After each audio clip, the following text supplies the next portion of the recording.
इधर मध्य प्रदेश में सबसे ज्यादा समय तक सत्ता की बागडोर संभालने वाले शिवराज सिंह चौहान ने सीएम हाउस खाली कर दिया है। शिवराज सिंह चौहान 16.5 साल तक एमपी के मुख्यमंत्री रहे, लेकिन उनका अब ठिकाना बदल गया है। जी हां, अब सीएम हाउस में नए सीएम मोहन यादव रहेंगे। देखिए पूरी रिपोर्ट।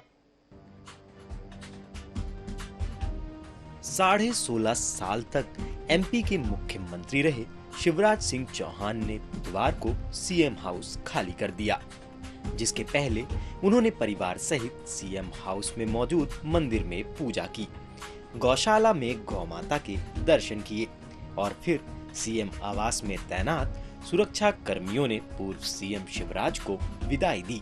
वे अब लिंक रोड पर 74 बंगला स्थित B8 बंगले में शिफ्ट हुए हैं, जहां पत्नी साधना सिंह ने पूर्व सीएम का तिलक और आरती उतारकर स्वागत किया। जी, गाय भी थी, पौधे भी थे, गायों के बछड़े, अष्टमी और धनवंतरी भी थी, सब कुछ थे।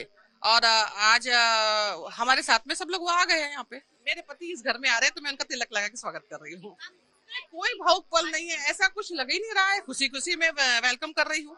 बहुत सारी यादें हैं, जैसे एक बच्चा जब 5वीं क्लास से उस घर में जाता है और वो ग्रेजुएशन हो जाता है, उसके बाद में अपने काम में लग जाता, तो यादें तो बहुत सारी होती है। वहीं पूर्व सीएम शिवराज बेहद ही भावुक नजर आए। उनका कहना है कि घर भले ही बदल गया, लेकिन भांजियों के लिए नया घर हमेशा खुला रहेगा।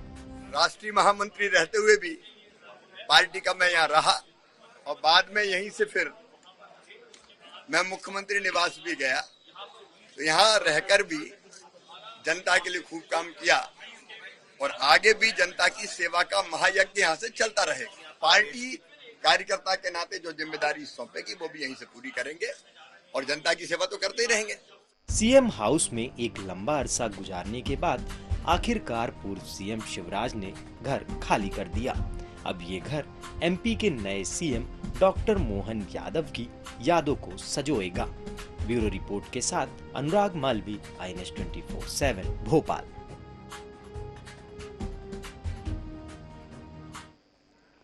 इधर कांग्रेस ने राष्ट्रीय स्तर पर लोकसभा चुनाव की रणनीति तैयार कर ली है। चुनाव से पहले राहुल गांधी भारत न्याय यात्रा पर निकलेंगे। जनवरी में शुरू होने वाली उनकी न्याय यात्रा में क्या कुछ खास होगा, देखिए इस रिपोर्ट में। अब राहुल करेंगे भारत न्याय यात्रा। लोकसभा चुनाव से पहले चुनावी रणनीति। 14 जनवरी से 20 मार्च तक चलेगी यात्रा।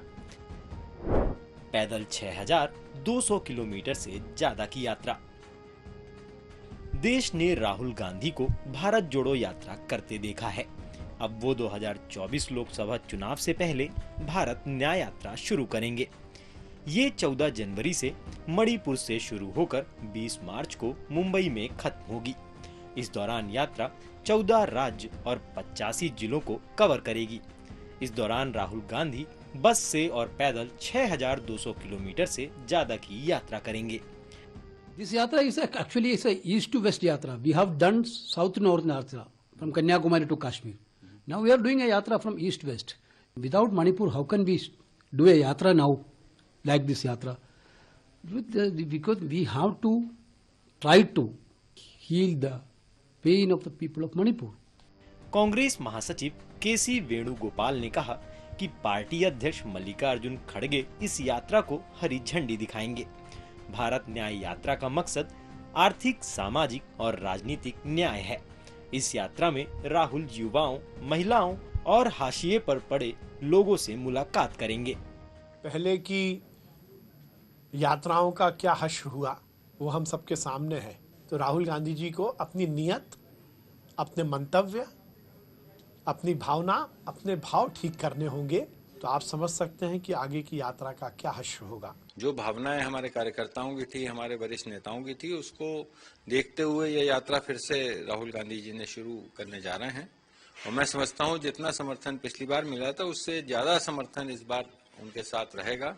जो यात्रा जिन राज्यों से गुजर रही है वहां पर उसका प्रभाव पड़ेगा। इससे पहले राहुल गांधी ने 7 सितंबर 2022 से 30 जनवरी 2023 तक भारत जोड़ो यात्रा की थी। 145 दिनों की यात्रा तमिलनाडु के कन्याकुमारी से शुरू होकर जम्मू कश्मीर में खत्म हुई थी। तब राहुल ने 3,570 किलोमीटर की यात्रा में 12 राज्यों और 2 केंद्र शासित प्रदेशों को कवर किया था। Bureau report, INS 24/7 Bhopal. Madhya Pradesh में सीएम डॉक्टर मोहन यादव की मंत्रिमंडल में 7 मंत्री ऐसे हैं जो पहली बार विधायक का चुनाव जीते हैं। इनमें आदिवासी कोटे से एक महिला भी मंत्री बनी है, जिनकी कहानी महिला सशक्तिकरण का बेहतरीन उदाहरण है। उन्होंने कभी 30 रुपए के लिए ईंट भट्टे पर काम किया था, लेकिन अब प्रदेश सरकार में वो मंत्री है। ये कहानियां हैं संपतिया उइके की, आप भी देखिए। संपतिया उइके का पारिवारिक और राजनीतिक सफर संघर्ष भरा रहा। सरपंच बनने से पहले परिवार की आर्थिक स्थिति को संभालने के लिए उन्हें ईंट भट्टे पर मजदूरी तक करना पड़ा, लेकिन बाद में संपतिया ने जिला पंचायत से लेकर राज्यसभा सांसद तक के पद संभाले। ऐसे में एक नजर डालते हैं संपतिया उइके की पॉलिटिकल जर्नी पर। 1999 में निर्विरोध सरपंच चुनी गईं। 2002 में मिला राष्ट्रपति पुरस्कार। 2013 में भाजपा ने विधानसभा का दिया टिकट। 1700 वोटों से हारी विधायक का चुनाव। 2017 में बनी राज्यसभा सांसद। 2023 के विधानसभा में लड़ी चुनाव। 15,000 वोटों से जीती चुनाव। 2023 के विधानसभा चुनाव में एक बार फिर बीजेपी ने संपतिया उइके पर मंडला सीट से भरोसा जताया। इस बार उनका मुकाबला कांग्रेस के अशोक मरसकोले से हुआ। संपतिया ने ये चुनाव 15,000 से ज्यादा वोटों से जीता और अब वे मोहन सरकार में कैबिनेट मंत्री हैं। Bureau report, INS 24/7 Bhopal.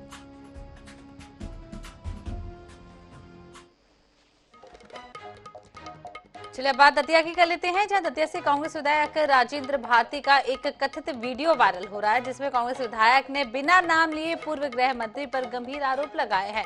Video में कांग्रेस विधायक कह रहे हैं कि बंदूक और रिवॉल्वर के लाइसेंस के लिए भी रिश्वत ली गई है। कांग्रेस विधायक ने वायरल वीडियो में दावा किया है कि नरोत्तम मिश्रा ने हारने से बीजेपी नेताओं में भी खुशी की लहर है। वहीं कांग्रेस विधायक ने चुटकी लेते हुए कहा है कि जिन्हें गुलदस्ते मिलते थे, आज वो दूसरों को गुलदस्ता दे रहे हैं। कांग्रेस विधायक ने दावा यह भी किया है कि 6 महीने में इनका पता भी नहीं चलेगा कि राजनीति में कहां गायब हो गए।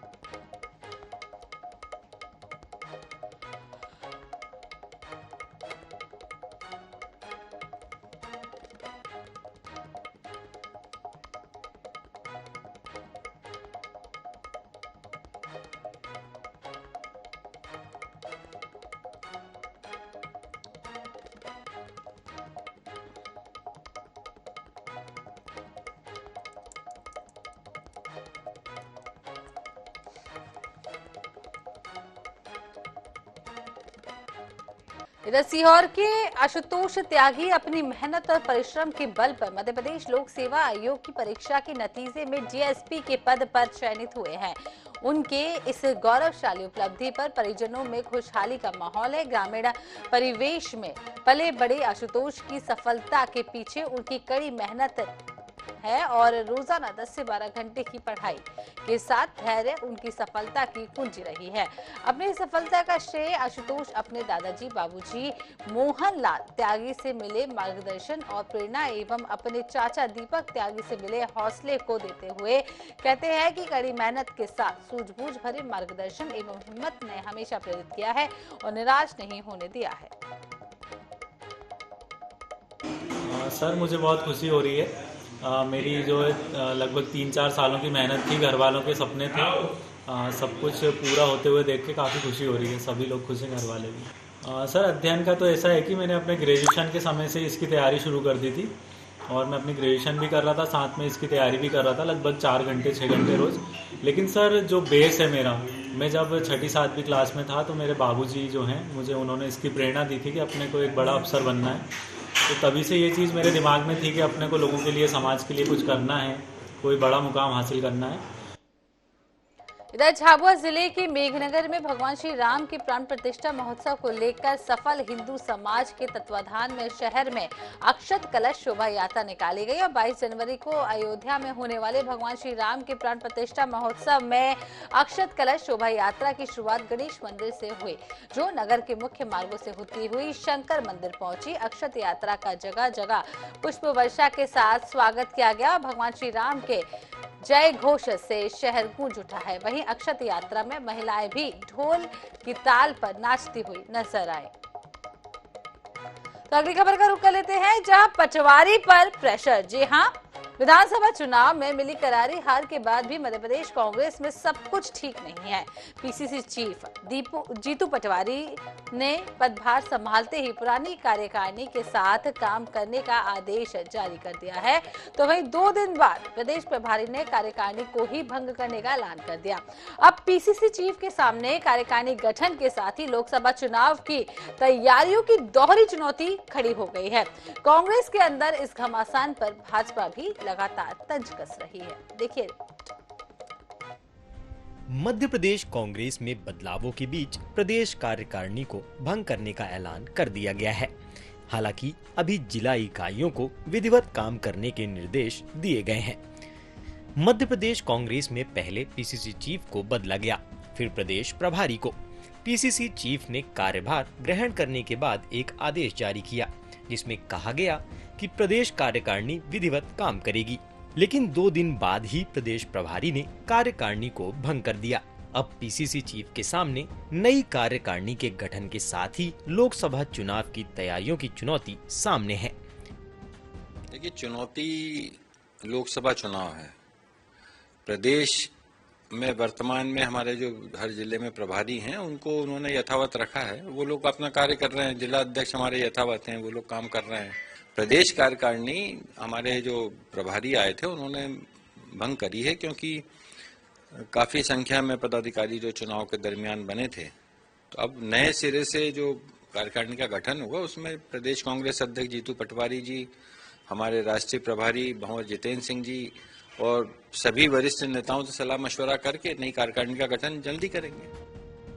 हार के बाद कांग्रेस में मचे घमासान पर बीजेपी तंज कस रही है कि पार्टी के नेताओं की अपनी अपनी ढपली, अपना अपना राग की कहावत चरित्रार्थ हो रही है। देश की सबसे पुरानी पार्टी कांग्रेस पार्टी है और जिस प्रकार का नेतृत्व ढूंढ के ला रहे हैं, अध्यक्ष बताइए उस व्यक्ति को बनाया है जो अपना विधानसभा का चुनाव नहीं जीत पाए। नेता प्रतिपक्ष उस व्यक्ति को बनाया है जिसकी पहली, दूसरी, तीसरी पत्नी का पता नहीं, चौथी ने फांसी लगा ली और 5वीं ने अनैतिक कृत्यों के आरोप लगाए हैं। उपनेता प्रतिपक्ष उसको बनाया गया है जिसने बलात्कार किया और उस लड़की को आत्महत्या करने पर मजबूर किया है। आज पता नहीं प्रियंका गांधी कहां गुम हो गई हैं।